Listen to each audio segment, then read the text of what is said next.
If you're new to this webinar, welcome, first of all. And if you're returning, I'm glad you're back. Okay, Cassie, are you ready? I am ready.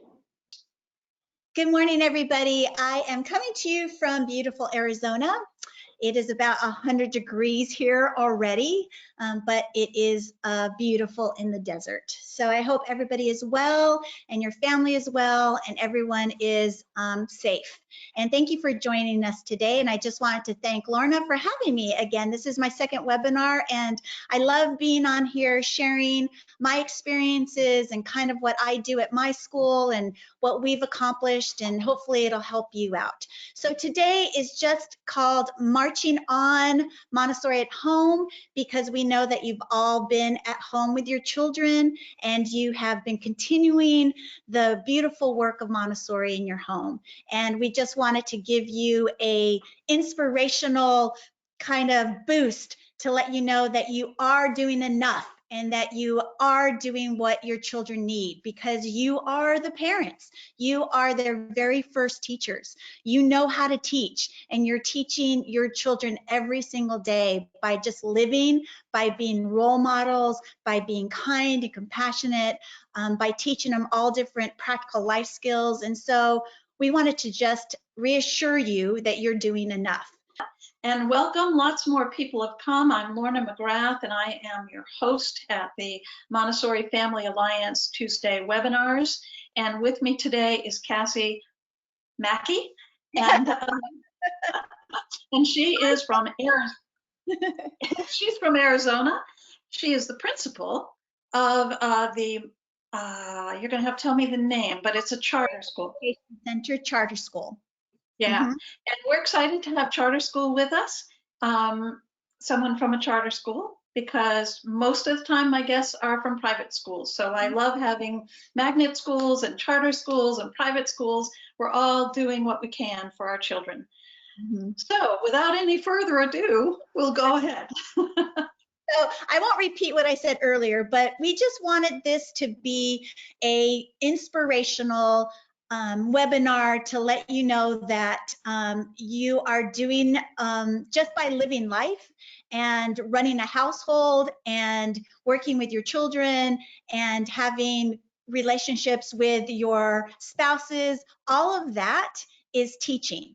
It might not be a lesson that's put on a shelf and the kids have to take off a shelf and do the work and put it back, but it is teaching. And so we just wanted to make sure that our parents, our Montessori parents out there, know that we as educators appreciate all this time that you have put into taking care of your children while they've been at home and working in collaboration with us as partnerships in your children's education. So we always talk about how teaching a Montessori child takes three of us. It takes the student, it takes the parent, and it takes the teacher. And so we're really putting that into action right now. And we are working as partners. And it has been a really amazing experience for us as teachers and for us as a school to know that we have those kind of committed families in our community. So I wrote an article called What If for my parents at my school, because a lot of them were asking, what happens after this is over? I'm really afraid or nervous that my kids will be behind, and I'm really concerned about that. So what do you think, or what are the feelings out there from the teachers and you as administration? So I put this article together called What If? And that's what I'm going to go over with you today. And basically, when I was doing this, I was thinking about Maria Montessori, because as we know, she was a maverick, and she was the one that reminds us that parents are the first teachers, and you are continual teachers because of the way you model for your children. And so you already have that natural instincts. And so she would probably really appreciate this time at home because it really gives the parents an opportunity to take a step back and observe their own children and how they learn and how they grow and what they need in order to keep them moving and engaged. So I think she'd really appreciate this time. So I put this together, and I wanted to remind you that practical life is a huge component of Montessori. And that's what you're doing at home right now, is teaching practical life skills. And when you look up the 21st century skills for children these days, sometimes you'll see 4 C's, and sometimes there's 6 C's, and sometimes there's 7 C's. But if you look that up, you'll see that they are classified in different aspects. So learning skills, critical thinking, creative thinking, collaborative thinking, and communication. Those would be your learning skills. Your literacy skills would be information literacy, media literacy, technology, civic and citizenship, and global and cultural. That would be your literacy skills. And your life skills, flexibility and adaptability. You have taking initiative, you have social skills, your productivity, leadership, social responsibility and ethics, and emotional intelligence. So if you look at all of those, I can almost guarantee that you have tapped into all of those these last 2 months in your household. And so according to the 21st century skills, you're meeting these skills. And as we know, Maria Montessori was always ahead of her time, and she already had all of these skills. She might not have had them labeled, she might not have had them specified this way, but in her pedagogy, these skills have all been addressed. And that's what you're doing at home. So let's talk a little bit about what if my kids are falling behind. So my question to you is, what if they're really advanced? Because I have a feeling, and I'm sure a lot of Montessori people around the world have a feeling, that your children and you are going to come out of this more advanced and more secure in who they are as humans and who you are as a parent and who you are as an educator. So what if this time has the potential to support a fundamental transformation in human evolution? And that's what Maria Montessori was asking of us to support the children in, is to create a new human, and a human that could save our world or create a more healthy world, a more sustainable world. So what if this time is lending itself to that idea? Learning, doing, knowing, adapting, inventing, and living will become practically indistinguishable during this time, because all of those verbs are what's been happening in your household. So what if your kids have more empathy? So I'm sure that your household hasn't been perfect this whole time, and I'm sure that your kids haven't always shown empathy or compassion for each other, but they are in a situation where they have to really practice that. They have to practice their empathy.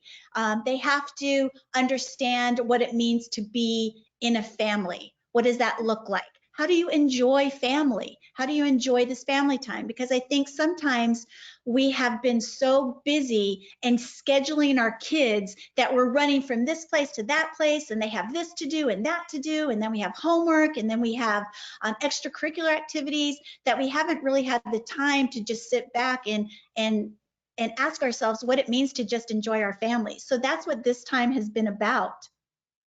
Also, to show compassion towards each other. It's hard to live in a household with everybody. So how do we show compassion to our spouses, to our children, to our animals, to our neighbors, to our relatives who we have to communicate to through Zoom or through FaceTime? How are we showing compassion? And giving these lessons to our kids and having a conversation with them about it is going to put them so far ahead of the game than any math lesson or any spelling words that they can spell can do. And so, what if they learn how to work collaboratively with their family members? So I'm sure that you're seeing that you're learning how to work in collaboration. You have to. You're living together with each other 24 hours a day. So how are we going to collaborate? So having those conversations with your kids. So, you both want to use this computer at the same time. I know that you both have work that you need to do. We have to collaborate and come up with a plan to decide how we're going to make a schedule. We have to collaborate in deciding when we're going to have free time. We have to collaborate when we are talking about what meals we're going to have. We're going to collaborate to decide what we're going to watch on TV, because I'm sure that you're doing a little bit more TV time, and that's okay. Screen time is a little bit more at this time, but we have to collaborate as a family. All those discussions about why they should be watching a certain show or why they want a certain show, those are all negotiation skills. Those are all communication skills. They have to kind of present, even little ones, they have to present reasons why. You have to help them communicate as to why they feel that their show is the most important to watch at this time, or whatever, or their food that they want to eat. And this is a time to set back and not say, we're just going to eat this or we're just going to watch this. It's a time to really take to say to them, okay, tell me why. Give me 3 good reasons why we should watch the show. And that starts helping them formulate thinking and problem solving, and also negotiating, advocating for themselves as well. Yeah, Great skills. And how to listen to someone else's ideas, so that one that's not telling the 3 different ways that their TV show is the best to watch right now, the other ones in the family need to really listen and try to say, okay, well, that's interesting. And that's a part of it too, because not just expressing ourselves, but also listening to others is a whole huge part of collaboration. And a huge part of communication. So a lot True. of times when we talk about communication, we talk so much about how are we being clear? Are we being concise? Are we being understood? But the other part of that is, are people understanding us, and are we listening to them? And that's a huge component. So thanks for bringing that up. And also sometimes when we communicate, we aren't always 100% there because our minds are on so many different things. So now when this life, even though it might seem busier, it's still a little bit more simplistic, because a lot of the external things are not in your headspace at this point in time. So you can take that time to just have real meaningful communication with your kids and teach them what that is. So what if they show more creativity and they are inspired?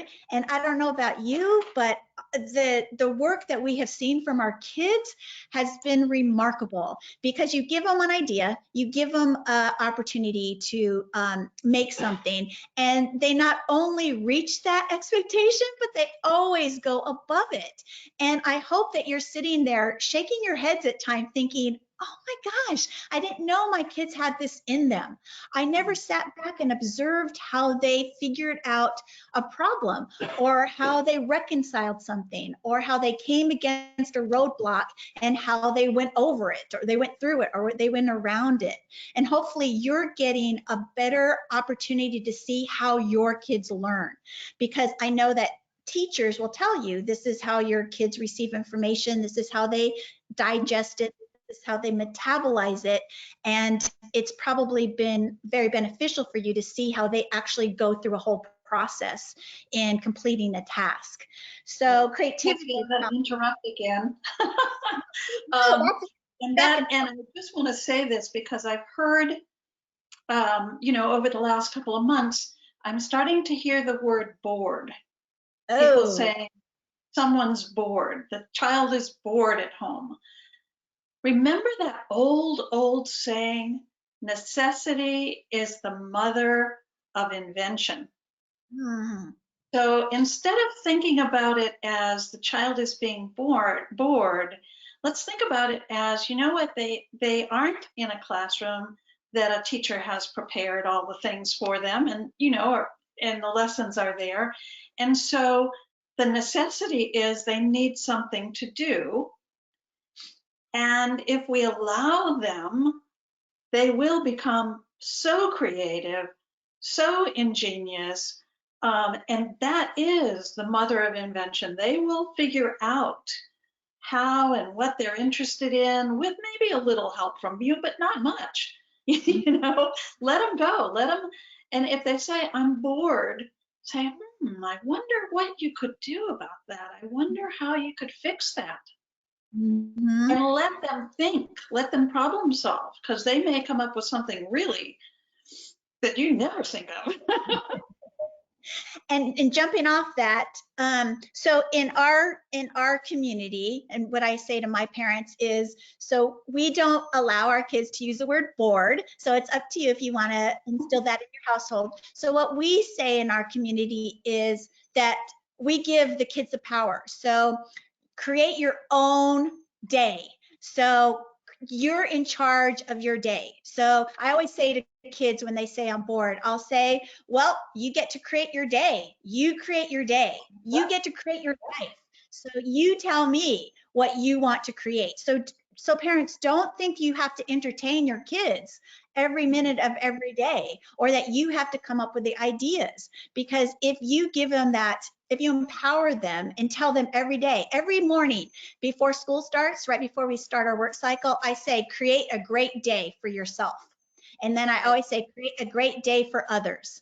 And so those two things, if you start saying them in the household, that gives them a lot of power. And that's in their head. Oh yeah, I'm in charge of my learning. I'm in charge of my day. And there's some things I have to do as a family member. And there's some things I have to do as a student, but I am in charge. Even our little itty bitty ones understand that. So start those kind They of do. terminologies might help.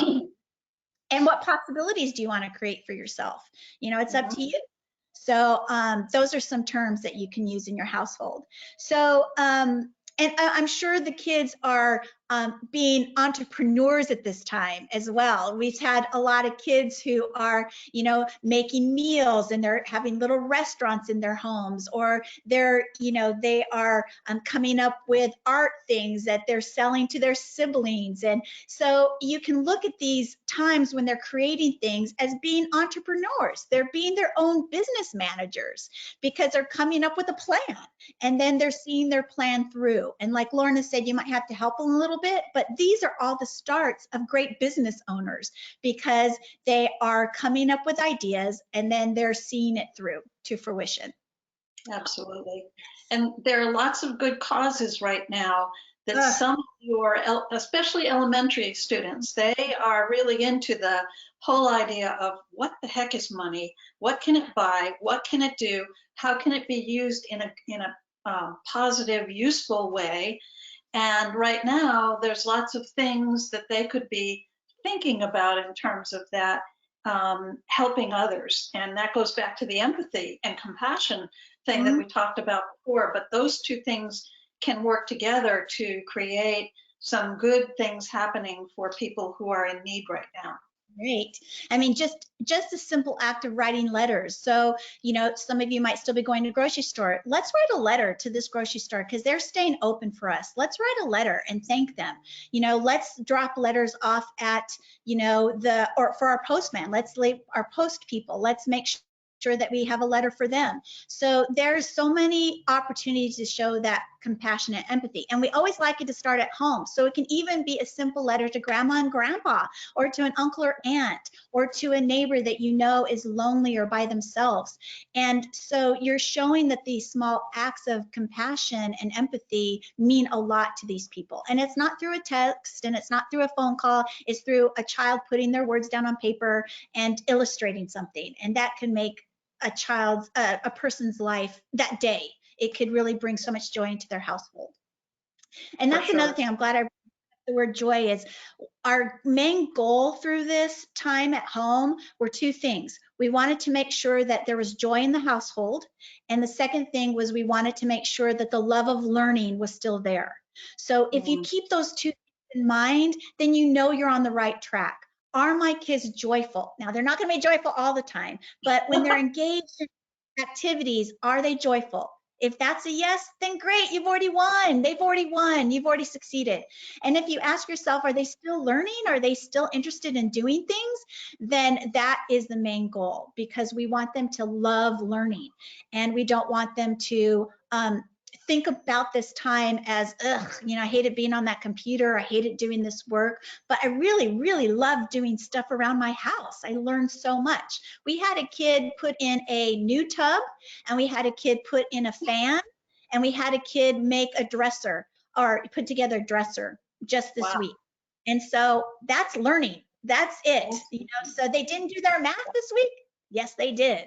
And their Okay, so please look over the what ifs, and you're going to come up with your own what ifs. And that's what's going to be so amazing, is because every household is going to have their own what ifs, because things are happening in specific households. So please finish reading this.